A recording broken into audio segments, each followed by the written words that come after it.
Emotionally unavailable people are more attractive because they're less focused on you. And I'm talking about the early stages, like, before you even get into something with them. When you're observing people acting in the world, and they're more focused on self and they're less focused on, connecting with you per se. They're animate, right? They're doing things out in the world, and it's interesting to watch. And if they were headlights on you, like deer in the headlights on you, just standing there watching you, going into observer mode, that's not as hot, right? It's like a zombie just staring at you, right? That's not cool. But somebody that's more focused on stealth, just kind of, not really too concerned about you, it's going to be attractive.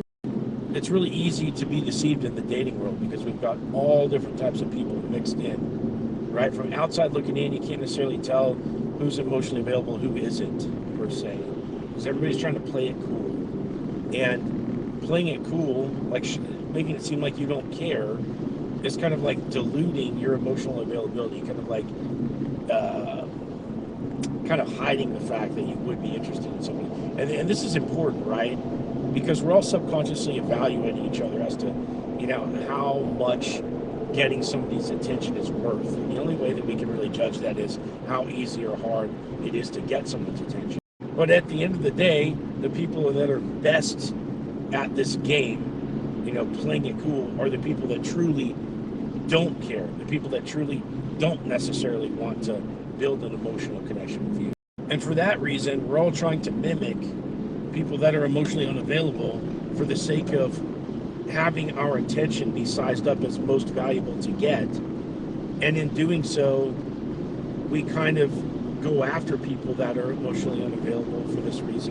And we also judge ourselves as not being as cool as the people who are emotionally unavailable, because we truly do care. We truly do want to build a connection with somebody.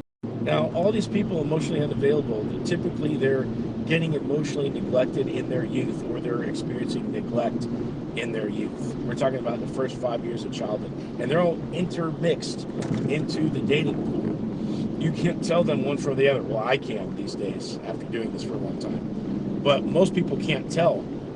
And so therefore, you're going to judge yourself. You're going to assign like a higher value to these people. But man, is it a mind fuck when you learn about attachment style and who's available, who isn't, and what's really going on.